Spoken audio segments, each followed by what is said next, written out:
নমস্কার, Olympic YouTube চ্যানেলে কৃষ্ণলীলার ধারাবাহিক পর্বে আপনাকে স্বাগত জানাই। আজকের পর্ব সাম্বের বিবাহ, পর্ব 2। চ্যানেলে যারা নতুন তাদের অনুরোধ জানাবো চ্যানেলটি সাবস্ক্রাইব করে কৃষ্ণলীলার ধারাবাহিক পর্বগুলো শ্রবণ করুন। আসুন আজকের পর্ব শুরু করি। শৌর্য, বীর্য এবং শ্রেষ্ঠত্ব ঘোষণা করে আদেশের সুরে যখন বলরাম এই কথাগুলি বললেন যে কৌরবরা কিন্তু তার কথাগুলিতে আদৌ তুষ্ট হল না। তারা সকলে উত্তেজিত এবং অত্যন্ত ক্রুদ্ধ হয়ে বলতে লাগলো, ও এইরকম কথা খুবই অদ্ভুত, তবে কলিযুগের উপযোগী বটে। তা না হলে বলরাম এই রকম অপবাদ সুযোগ কথা বলবেনই বা কেন? বলদেবের ভাষা এবং সুর শুধুই ভৎসনামূলক। আর এই যুগের প্রভাব অনুযায়ী দেখা যাচ্ছে যে যেখানে পাদুকার স্থান পায়ের তলায় তা মাথার উপরে উঠতে চায়, বিশেষত যেখানে শিরস্ত্রাণ শোভা পায়। বৈবাহিক সম্বন্ধে আমরা যদুবংশের সঙ্গে যুক্ত, আর এই জন্য যাদবদের আমাদের সঙ্গে বসবাস, আহার এবং নিদ্রার সুযোগ সুবিধা দেওয়া হয়েছে। আর এই সুযোগে তারা বিশেষ সুবিধা এবং অধিকার আদায় করে নিচ্ছে। আমাদের রাজ্যের এক অংশ দান করবার পূর্বে কার্যত যাদবদের কোনো পদমর্যাদাই ছিল না, আর এখন কিনা তারাই আমাদের আদেশ করবার চেষ্টা করছে। আমরাই তাদের রাজকীয় সম্মানের চিহ্ন স্বরূপ চামর, শঙ্খ, শ্বেতছত্র, কিরিট, রাজসিংহাসন, শয্যাতি রাজকীয় উপকরণ ব্যবহার করবার অনুমতি দিয়েছি। আমাদের উপস্থিতিতে এইসব রাজকীয় উপকরণ ব্যবহার করা যাদবদের উচিত নয়, কিন্তু পারিবারিক সম্পর্কের জন্য আমরা এই কাজে তাদের বাধা দিইনি। এখন আমাদের কর্তব্য সম্বন্ধে আদেশ দেওয়া তাদের স্পর্ধা এবং ঔদ্ধত্য হয়েছে। আচ্ছা, তারা যথেষ্ট ঔদ্ধত্য প্রকাশ করেছে, তাদের আমরা আর এইসব রাজকীয় চিহ্ন ব্যবহার করতে দেব না। আর এইরকম ঔদ্ধত্যও আমরা সহ্য করব না। এইসব রাজকীয় অধিকার তাদের থেকে নিয়ে নেওয়াই ভালো। সর্পকে দুধ পান করারও উচিত নয়, কারণ এইভাবে দয়া প্রদর্শন করে শুধু তার বিষেই বৃদ্ধি করা হয়। এতদিন যারা যাদবদের আহার্য দান করে প্রতিপালন করেছে, আর যদুবংশ তাদেরই বিরোধিতা করবার চেষ্টা করছে। আমাদের কৃপা, উপহার এবং উপঢৌকনের দ্বারা উন্নতি লাভ করলেও নির্লজ্জের মতো তারা আমাদের আদেশ দিতে প্রয়াসী হয়েছে। এইসব কাজ সত্যি অত্যন্ত দুঃখজনক। ভীষ্ম, দ্রোণাচার্য, অর্জুন আদি কৌরবদের অনুমতি ছাড়া জগতে কারুর পক্ষে কিছুই ভোগ করা সম্ভব নয়।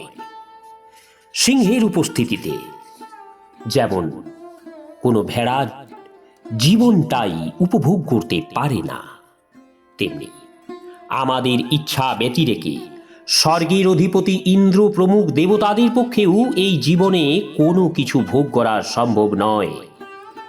সাধারণ মানুষদের কথা আর কি বলবো। প্রকৃতপক্ষে জন্ম, রাজশ্চর্য, আভিজাত্য, শৌর্য এবং বিশাল সাম্রাজ্যের সৌভাগ্যে কৌরবরা অত্যন্ত মদমত্ত এবং গর্বিত হয়ে উঠেছিল। সভ্য সমাজে সাধারণ শিষ্টাচারও তারা পালন করেনি।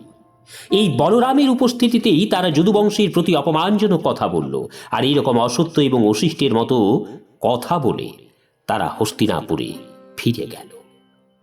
যদিও বলরাম কৌরবদের অপমানজনক কথা শুনলেন এবং তাদের অসভ্য আচরণ লক্ষ্য করলেন, তবু তাকে দেখে স্পষ্ট বোঝা গেল যে তিনি কোপানলে প্রজ্বলিত হচ্ছিলেন এবং এই অশিষ্ট আচরণের চরম প্রতিশোধ নেওয়ার কথাও ভাবছিলেন। তার দেহ এতই উত্তেজিত হয়ে উঠেছিল যে তখন কারো পক্ষে তার দিকে দৃষ্টিপাত করাও খুব কঠিন হয়ে উঠেছিল। বলদেব উচ্চস্বরে হেসে বললেন, এই কথা নিশ্চিত যে জন্ম, ঐশ্বর্য, শ্রী এবং জড়জাগতিক উন্নতির মদে প্রমত্ত ব্যক্তিরা কখনো শান্তি কামনা করে না, অন্যান্য সকলের সঙ্গে যুদ্ধে রত হয়। এই প্রকার ব্যক্তিদের শান্ত, ভদ্র এবং বিনীত হওয়ার আচরণ শিক্ষা সম্পূর্ণ নিরর্থক। তাদের সমুচিত দণ্ডদানের উপায় অনুসন্ধান করা উচিত। সাধারণত জড়জাগতিক উন্নতির ফলে মানুষ প্রায় পশুতে পরিণত হয়। পশুকে সদুপদেশ দেওয়া নিরর্থক। পশুকে ভদ্র এবং শান্ত রাখার জন্য একমাত্র উপায় হচ্ছে দণ্ড। কৌরবদের অধ্যত্ব সত্যি লক্ষণীয়। ভগবান শ্রীকৃষ্ণ স্বয়ং এবং অন্যান্য সকল যাদবদের ক্রোধ সত্ত্বেও আমি একটি শান্তিপূর্ণ সমাধানের প্রয়াসী হয়েছিলাম। যাদবরা সমগ্র কুরু সাম্রাজ্য আক্রমণের জন্য প্রস্তুত হচ্ছিল, কিন্তু আমি তাদের শান্ত করলাম এবং বিনা যুদ্ধের সমস্যা সমাধানের উদ্দেশ্যে কষ্ট স্বীকার করে এখানে এলাম। তবু এই মূঢ় নরাধমদের এই রকম দুর্ব্যবহার, স্পষ্টত তারা যুদ্ধবাজ, তারা কখনো শান্তি কামনা করে না।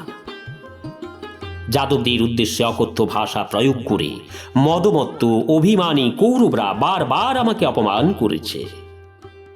এমনকি স্বর্গরাজ ইন্দ্র পর্যন্ত যাদবদের আজ্ঞা পালন করে, আর তোমরা ভোজ, বৃষ্ণি, অন্ধক ও যাদবদের অধীশ্বর মহারাজ উগ্রসেনকে একজন নগণ্য সাধারণ নৃপতি বলে মনে করছো।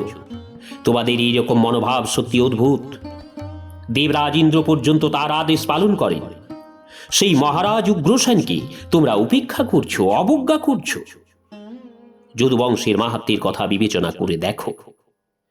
যাদবরা বল প্রয়োগ করে স্বর্গলোকের সভাকক্ষ এবং পারিজাত বৃক্ষটি নিয়ে চলে যান, আর তবু তোমরা মনে করছো যাদবরা তোমাদের আদেশ করতে পারে না?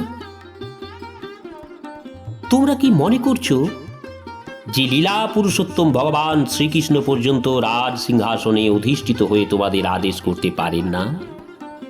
আচ্ছা, ঠিক আছে, যদি এইরকম তোমাদের চিন্তাধারা হয়, তাহলে তোমাদের যথাযথ উত্তম শিক্ষা প্রয়োজন আছে। তোমরা বুদ্ধিমানের মতোই ভাবছ যে চামর, শ্বেত ছত্র, রাজ সিংহাসন, অন্যান্য রাজকীয় উপকরণ যাদবরা ব্যবহার করতে পারে না। তার অর্থ কি এই যে নিখিল সৃষ্টির অধীশ্বর লক্ষ্মীপতি ভগবান শ্রীকৃষ্ণ পর্যন্ত রাজকীয় উপকরণ ব্যবহার করতে পারেন না? শ্রীকৃষ্ণের চরণধূলির মহান দ্বীপগুলির উপাস্য। গঙ্গা সারা বিশ্বকে প্লাবিত করছে এবং ভগবানের চরণ কমল থেকে উদ্ভূত হওয়ায় গঙ্গা তার বিশ্বের শ্রেষ্ঠ তীর্থক্ষেত্রে পরিণত হয়েছে। ভগবত সেবারত সকল লোকপালকরা শ্রীকৃষ্ণের পদরজ তাদের শিরস্থানে গ্রহণ করে নিজেদের পরম ভাগ্যবান বলে মনে করে। লোকপিতা ব্রহ্মা, দেবাদিদেব শিব, আদি শ্রেষ্ঠ দেবতাগণ, এমনকি লক্ষ্মী দেবী এবং কি আমি পর্যন্ত তার অংশ প্রকাশ মাত্র। তবু তোমরা কি মনে করো তিনি রাজ চিহ্ন সমূহ ব্যবহারের যোগ্য নন, বা তিনি রাজ সিংহাসনে উপবেশনের যোগ্য নন? হায় রে মূর্খ, অত্যন্ত দুঃখের বিষয়। এই মূঢ় নরাধমগুলি যদুবংশ আমাদেরকে পাদুকা এবং তাদেরকে শিরস্ত্রাণ বলে গণ্য করছে। স্পষ্টত জড়জাগতিক ঐশ্বর্য এবং সম্পদে কুরুবীররা প্রমত্ত হয়ে উঠেছে। প্রতিবারই তারা প্রমত্তের মতো প্রস্তাব করছে। অবিলম্বে আমি দণ্ডদান করে তাদের জ্ঞানোদয় ঘটাব। তাদের বিরুদ্ধে শান্তির ব্যবস্থা না করলে আমার কর্তব্যে অবহেলা করা হবে। তাই আজই আমি কৌরবদের জগৎ থেকে নিশ্চিহ্ন করব। অচিরেই আমি তাদের নিঃশেষ করব। এইভাবে কথা বলবার সময় বলদেব এতই ক্রোধোন্মত্ত হয়ে উঠেছিলেন যে তাকে দেখে মনে হচ্ছিল তিনি নিখিল সৃষ্টিকে কোপানলে ভস্মীভূত করে ফেলবেন। তিনি তার হলটি নিয়ে ধীরে ধীরে উঠে দাঁড়ালেন এবং তার দ্বারা ভূমিতে আঘাত করতে শুরু করলেন। এইভাবে তিনি সমগ্র হস্তিনাপুর নগরকে ধরাধম থেকে বিচ্ছিন্ন করে ফেললেন। বলরাম তারপর হস্তিনাপুরকে গঙ্গার জলপ্রবাহের দিকে আকর্ষণ করতে লাগলেন। এর ফলে সমগ্র হস্তিনাপুর নগরে ভূমিকম্পের মতো প্রচণ্ড কম্পন শুরু হলো। মনে হলো সমগ্র নগর ভেঙে টুকরো টুকরো হয়ে পড়বে। যখন রাজধানী হস্তিনাপুর গঙ্গা প্রবাহে পতিত হতে চলেছে, নগরবাসীরা সকলে বিপন্ন হয়ে আর্তনাদ করছে, তা দেখে কৌরবদের জ্ঞানোদয় হল। তারা তৎক্ষণাৎ উপলব্ধি করল কি ঘটতে যাচ্ছে। এক মুহূর্ত বিলম্ব না করে তারা রাজকন্যা লক্ষণাকে সামনে নিয়ে এলো। শাম্বকেও তারা নিয়ে এলো। পরমেশ্বর ভগবানের কাছে ক্ষমা ভিক্ষা চাইলে সকল কৌরবরা শাম্বকে সামনে এবং পিছনে লক্ষণাকে সঙ্গে নিয়ে কৃতাঞ্জলি পুটে করজোড়ে বলরামের কাছে উপস্থিত হল। এখন তারা শরণাগত হয়ে বলতে লাগলো, হে বলদেব, হে ভগবান বলরাম, আপনি সমস্ত আনন্দের আধার, আপনি নিখিল সৃষ্টির ধারক এবং পালক। আমাদের চরম দুর্ভাগ্য যে আমরা আপনার এই অচিন্ত শক্তি সম্বন্ধে সম্পূর্ণ অজ্ঞ। হে ভগবান, দয়া করে আমাদের সবচেয়ে মূর্খ বলে গণ্য করবেন। আমাদের বুদ্ধি কলুষিত, এই জন্য আপনার কাছে আমরা ক্ষমা ভিক্ষা চাইতে এসেছি। কৃপা করে আমাদের ক্ষমা করুন। আপনি নিখিল জগতের আদি সৃষ্টিকর্তা এবং প্রতিপালক। আপনি এর বিনাশ সাধন করেন, তবু আপনি এই চরাচর জগতের অতীত তত্ত্ব।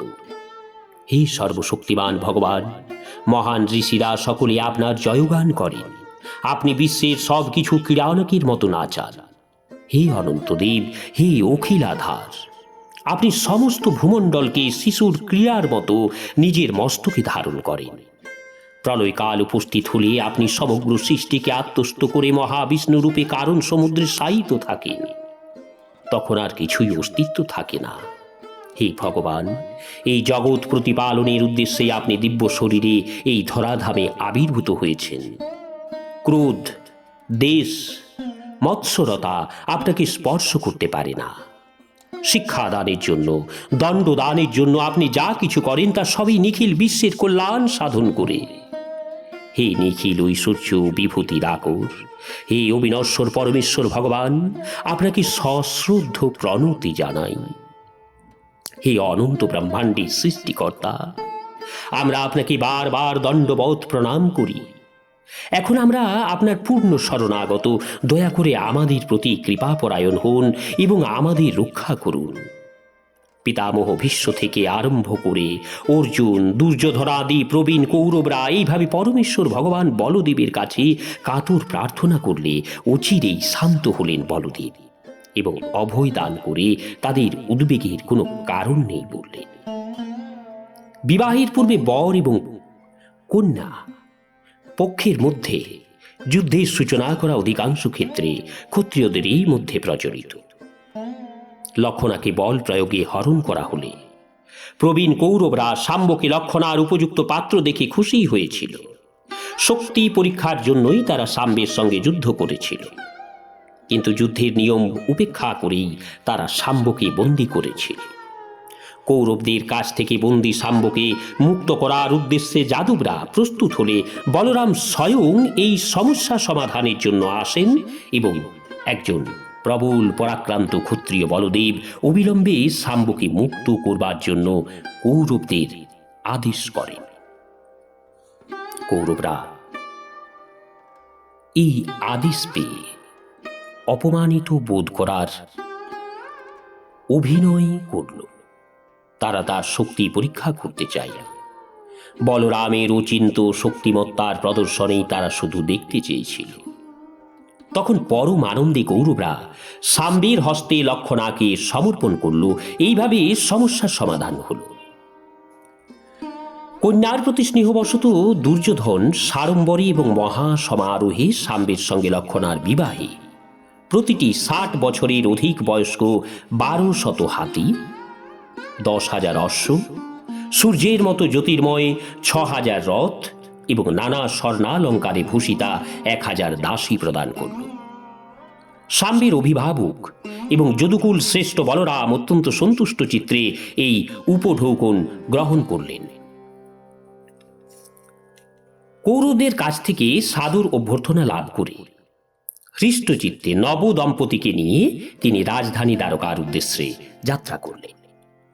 বিজয় উল্লাসে বলরাম দ্বারকাপুরীতে প্রবেশ করলেন। সেখানে তিনি তার অনুরাগী সখা এবং বহু নাগরিকদের সঙ্গে মিলিত হলেন।